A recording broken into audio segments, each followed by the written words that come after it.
Good morning, people. Yeah, this is morning. What time is it? Oh, it's only 9:15 here in Toronto. Yeah, I'm here for the Grumpy Old Gentleman on film. We're going to talk about, or I'm going to talk about the movie that Harry picked for this month. Pretty sure it was Harry. It's a Wonderful Life from 1946, starring Jimmy Stewart and Donna Reed.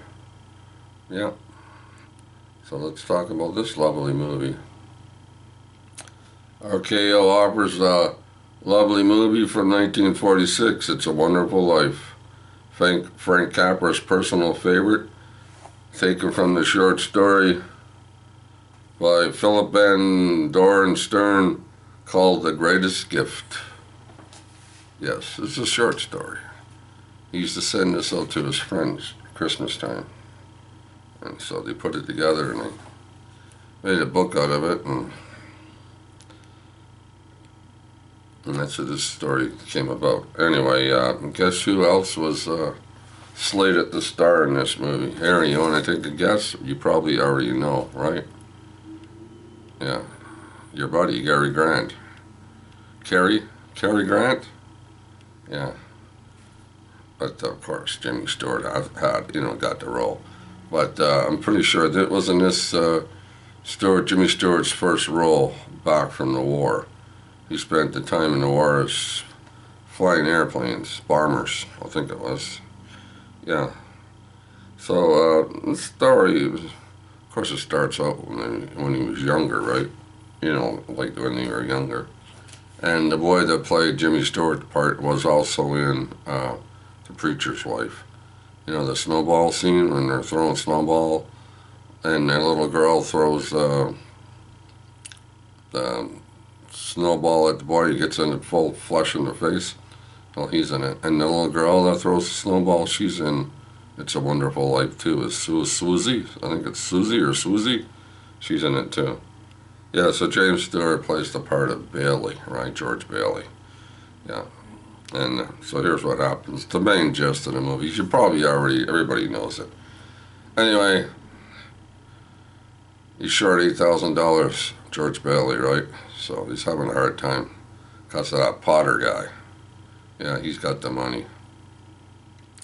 But anyway, George ends up, he's doing suicide. That's all there is to it.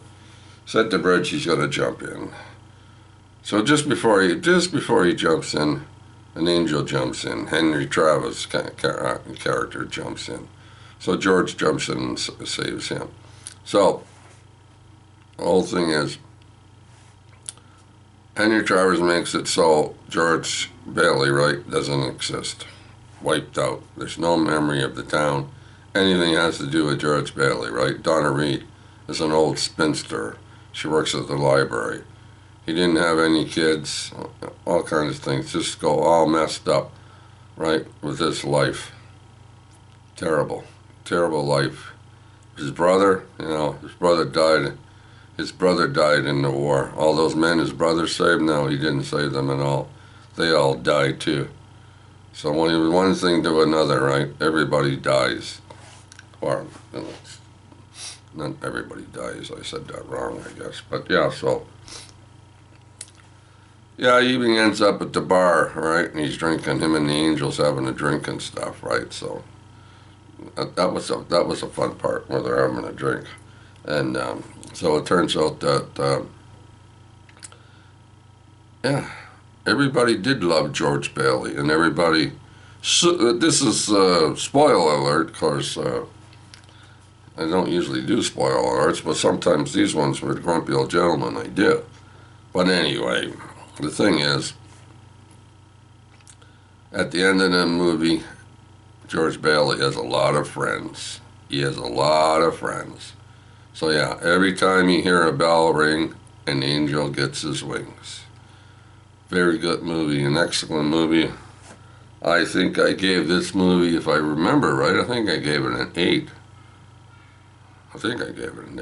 And did you ever stop and wonder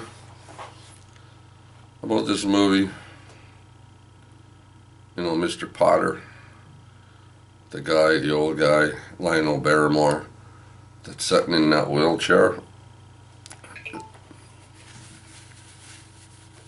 Got a little bit of a runny nose. That's sitting in that wheelchair. That wheelchair looks like a great big gigantic throne, you know, king type thing. That's pretty big wheelchair. And he's in, you know, what is it, the carriage, right, with the horses. He's sitting in there, right? He's sitting in there in that wheelchair? I don't know. I was wondering what he was sitting on. And anyway, there's a couple other scenes too when he's sitting in that wheelchair.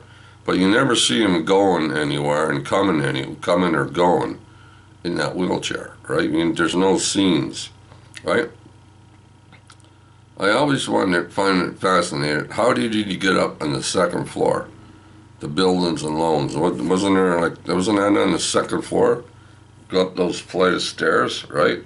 And you go in there, right, into the bank area or a teller area, and then there's other rooms, and he's sitting in the room with George Bailey and his uncle and all those people, the old guys sitting around the table, and Potter's sitting there, and he's sitting there in that big chair, and the guy's behind him, right, that pushes him. You ever wonder, how the hell did he get up there, right? It takes 6 guys to lift him up there and bring him up to the second floor? How does he get in the rooms of where he's at, right? I mean, the bank that he's sitting in that room in the bank, maybe I could see him getting in there, but, like, you never see him coming or going in that wheelchair, right? I found that fascinating. Funny things you think about. I think about that when I watch. I'm thinking, how did he get up there? How many guys did it take to lift that old... Don't swear, Bob. How many people did it take to lift that old guy up those stairs and into that room, get him into that room, right? And wherever else he was at, you know, roaming around the neighborhood. How did he get there?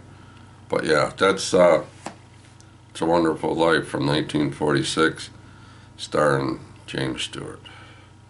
Bob gives it an 8 out of 10.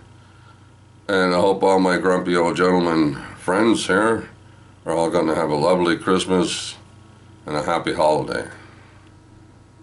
And hug everybody. No, don't do that. I always say hug everybody, but no, don't hug people. That's not recommended. So I take that back. Rewind the tape. Cut that part out. So used to saying that. No. Stay away from people. Wear your mask. Stay safe. Don't forget to put up your Christmas tree. Put up your decorations. Play Christmas music. Buy me a present. No, I'm just joking right there in that part.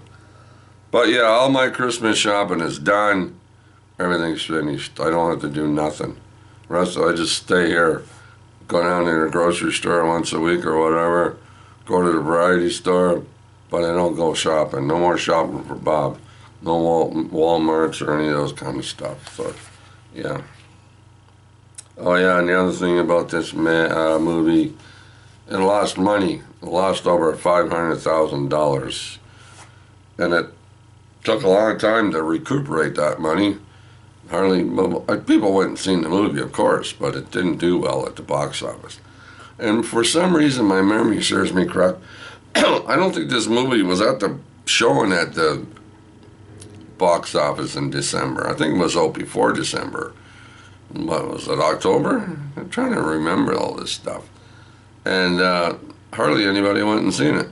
And I don't think it was intentionally meant as a Christmas story. For some reason, I'm thinking that too. Because of my memory, you know, thinking about things. I don't think it was entitled to be a Christmas story, but it ended up that way. Why, I don't know. I can't remember. But yeah, this movie was in public domain for a lot of years, a long time. I guess it's not in public domain anymore, because on Blu-ray it costs a lot of money. Or some places charge a lot of money for Blu-ray. So somebody must have bought the rights back. I don't know how that works. You can explain that to me or whatever. But yeah, this movie years ago, I'm talking a long time ago, 30 years ago, a little give or take a few years, in the month of December or November, You can find this movie all over TV. Yeah, well, commercials, right? Every channel, I want to fill up some airtime, shows the Christmas Story. It was all over the place. Yeah.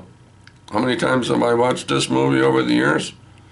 A lot of times. Well, once a year anyway, since I bought the DVD. Maybe twice, but at least once a year. So, yeah. So, public domain movie. Yeah. That nobody went and seen back in '46, or hardly anybody. It lost money. Right? Now it's a staple. Now it's a classic. Right? Funny how that is, eh? A classic. A classic movie. 1946. It's a Wonderful Life. And no, I don't have the Blu-ray. I don't know when I bought this. I don't know how long. What's this say? 60th anniversary. So when was that? I don't know. Was it 46? I think it was 46. Anyway, that's Bob talking about It's a Wonderful Life. Yeah. Okay, grumpy old gentleman. Who's next?